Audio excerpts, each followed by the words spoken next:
कि लाइफ अटक न जाए। National mayo, mix it, dip it, love it. खबर शामिल करते हैं जंग से। रीजनल एडिटर मियां फ़खर अब्बास थईम की रिपोर्ट के मुताबिक डीपीओ जंग कैप्टन बिलाल इफ्तिखार कियानी की थानागढ़ महाराजा में खुली कचहरी। डीपीओ ने कचहरी में शरीक शहरियों के मसाइल को सुनकर उनके फौरी हल के लिए अहकामात जारी किए। मुनक़िदा खुली कचहरी में मुख्तलिफ नौइयत के मामलात में 47 शहरी पेश हुए।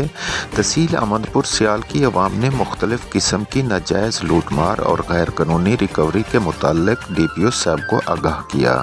मज़लूम शहरियों की दाद रसी में ताख़ीर हरगिज़ न बरती जाए। हॉट स्पॉट एरियाज़ में मौसर गश्त को यकीनी बनाया जाए। मंशियात फ़रोशों के खिलाफ गैर मामूली कार्रवाइयाँ नज़र आनी चाहिए। ठिकरी पैरे की मौसर मॉनिटरिंग की जाए।